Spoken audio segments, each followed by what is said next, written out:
Happy Monday, everyone. John Lorden here with another episode of Brain Scratch, Case Cracked. I want to give a very big thank you to Christy Arnhart for working so hard on researching and writing today's case, and tell you guys that there will be no Brain Scratch this week on Friday. This is the week of the 4th of July, so that falls on a Thursday this week, and that's usually the day that I do most of my work for Brain Scratch. So no Brain Scratch this Friday, but we will have a Searchlight on Wednesday. And if you really want to spend some more time with me, we are releasing our 11th episode of Crime After Crime, starring Danielle Hallen and myself this week as well. So that's another hour that you can spend with Danielle and me in place of Brain Scratch on Friday, if you really need your John fix. But just wanted to let you guys know all about that.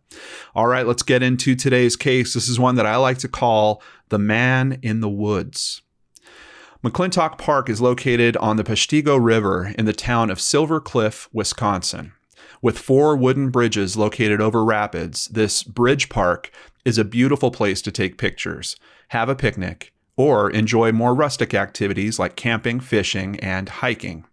This Marinette County Park has offered activities for any outdoor enthusiast since 1936 and was a booming tourist attraction until the peace of those surroundings was shattered on July 9th, 1976, by the sound of 2 gunshots. Officer Lance Timber was camping while he was off duty that afternoon and was just a short distance from where the shots originated. After searching for an hour, he discovered a young man lying face down on the ground at a remote campsite. The young man had died of a gunshot wound to the neck. Found nearby were his car, tent, and camera. Officer Timber didn't see anyone else and contacted the park caretaker so the local authorities could be called in. With the nearest phone 20 miles away, it would be evening before additional law enforcement arrived at the scene. Investigators had several questions after arriving. Was this a case of foul play, accident, or did the young man end his own life? They found his wallet and learned he was 25-year-old David Schuldes. They also found a bullet lodged into the wall of a women's restroom just a few feet away from the young man's body, as well as a purse sitting on the front seat of his car. The purse belonged to 24-year-old Ellen Matthews. With the wallet and purse being discovered, theft didn't appear to be the motive. Why had David been shot? And where was Ellen? The next 24 hours would offer some answers, but very little in the way of evidence. Investigators found that David and Ellen had met 4 years earlier while attending the University of Wisconsin in Green Bay. David worked as a part-time employee in the circulation department, and Ellen worked in the technical services department at their library. They were 1 month away from their wedding and had decided to take a weekend trip to McClintock Park to hike and sightsee. The following day, only 600 feet from where her fiancé's body was, Ellen's body would be discovered in a wooded area. It now appeared that the two had set off to hike or take pictures with their camera. As they left their campsite, Ellen had decided to use the restroom, but before she entered the building, the first shot from a .30 caliber rifle rang out, hitting David fatally in the neck. The second bullet missed Ellen and lodged in the wall near her. Investigators believe she either ran to the nearby wooded area to escape or was possibly dragged there. It was in that small group of pine trees that her killer assaulted her. As she tried to put her clothes back on, she was shot twice in the chest. They next turned to the community to see if there were any eyewitnesses. Even though the campsite was remote, a few witnesses were found who had seen several unusual things. On the day of the murder, one witness reported seeing a man near the crime scene, walking to his car while carrying a gun. The witness was able to provide investigators with a composite sketch that would be used throughout the investigation. Another witness claimed that the day of the shooting, he saw someone carrying a rifle along nearby Parkway Road. Even more disturbingly, 2 Brown County law enforcement officers and their wives had camped in the area 2 nights before the slayings. While they sat around a campfire, one officer noticed a man watching them from the woods.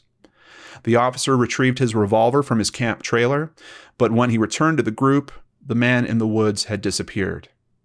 The officer said the man he saw was the same man portrayed in the police composite sketch.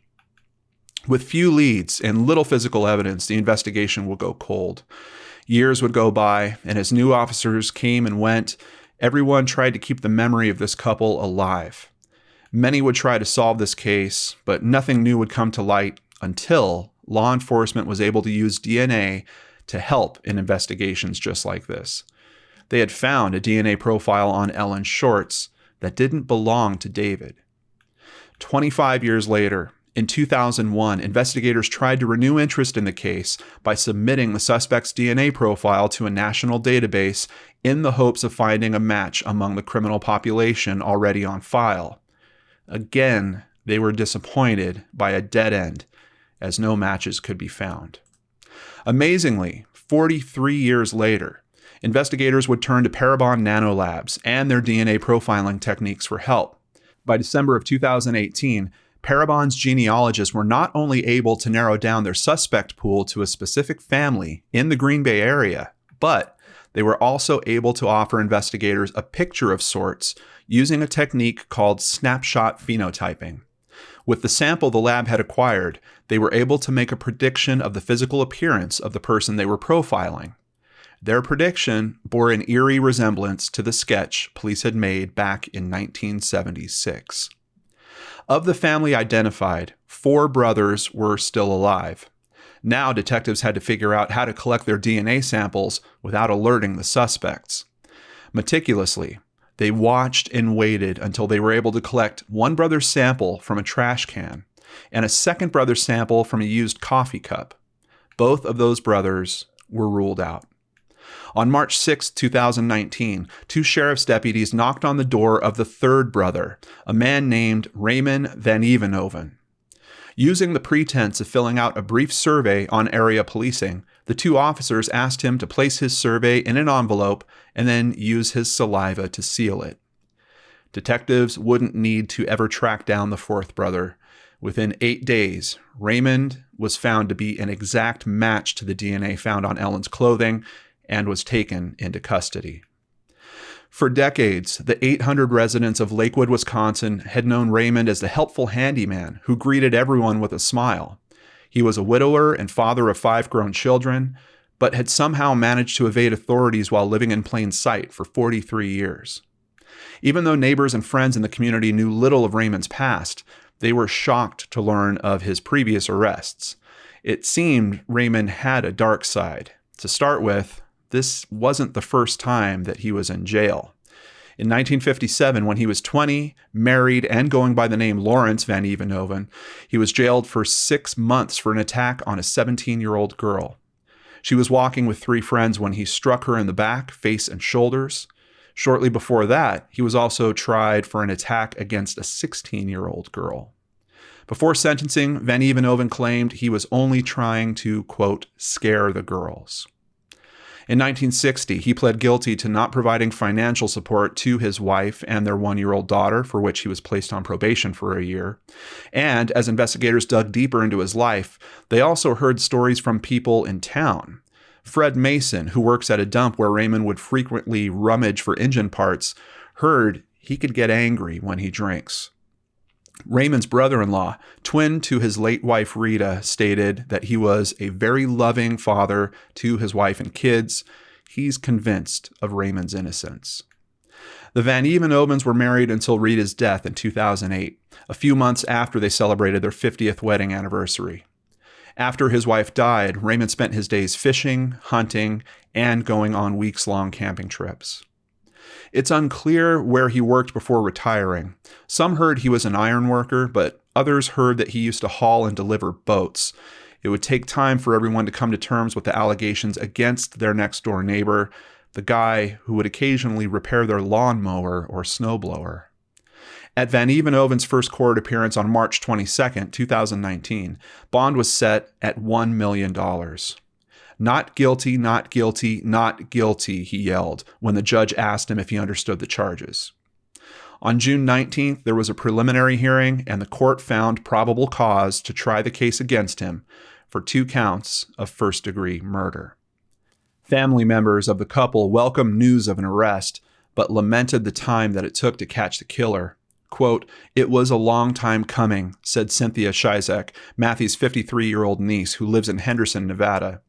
"It's just something that always hangs over your head, knowing that there's someone out there who did this heinous crime." Case cracked.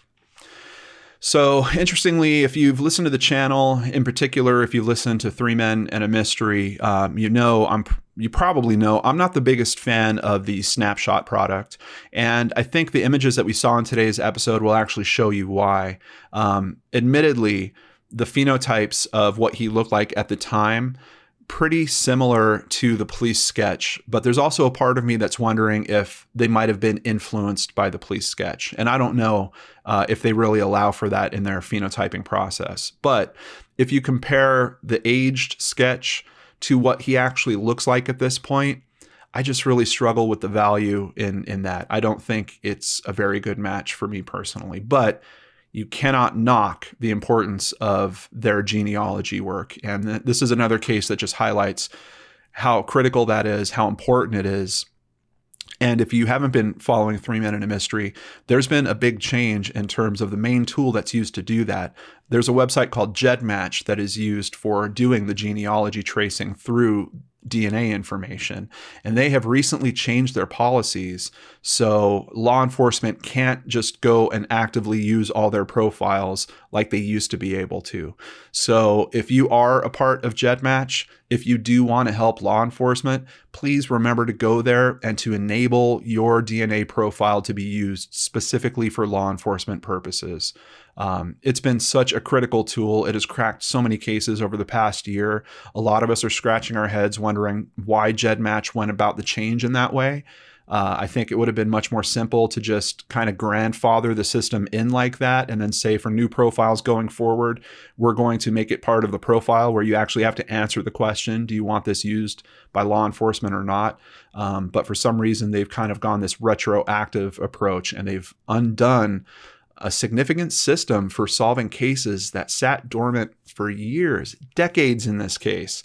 And some of those cases we're talking multiple offenders. So a lot of us, at least in the true crime community, we're really shocked by all this. And I just wanted to share this story with you guys. This is a case of them being able to use that tool and look what we have here. But we need your help to make sure this tool is still just as good in the future. So if you do use GEDmatch, please go and switch that flag. Now, outside of all that, I'm still curious to see what happens with this court proceeding. Kind of in another parallel to the Three Men and a Mystery case that we're covering, we have DNA that's found on the scene, but it's not necessarily found on a weapon. So, seeing that there's DNA found on her clothing, yeah, we could kind of insinuate that maybe there's an attack that happened there, but there's also the possibility that it wasn't. There's also the possibility this could have been some consensual act, or there could have been some other type of DNA transfer that is going on here. So I'm interested to see what happens with this case as they actually try to process it through the court system. I don't know if we'll have an answer to that for years, possibly. So we're going to have to keep our eye on that. And of course, if there's any major developments or twists on this case, I will be sure to update you here on the channel. But this is a pretty tough one. We've got a DNA match. I don't know. We don't really have information about what his defense is. Is he saying that he knew them? Is he saying that there's some other way that his DNA might have been transferred to her? We have no idea. So that's why I'm just going to keep my ears out for updates on this case, and we'll be sure to let you guys know. So I do have a little bit of a question. Is this really a case cracked or not? It's pretty close, I think. But in terms of the information presented at court, I think there might be a chance that this could still kick around a little bit, and we might see an outcome we're not expecting for a traditional Parabon Nanolabs related case. Before I end today's episode, I just want to thank a few new patrons, starting with Allison Byrne. Thank you so much, Allison, as well as PJ Newton. On top of that, we had a few people increase their pledges. Thank you so much, Jennifer, for doing that. And thank you to Angela Bordak as well. Really appreciate that, Angela. Very kind of you. All right, everyone. So thank you so much. Please come back on Wednesday for a brand new episode of Searchlight. Remember, no brain scratch on Friday, but we do have that Crime After Crime episode out there if you need your Lord and Arts fix. I hope you'll check that out. Take care, and I'll see you back here on Wednesday on the Lord and Arts Chat.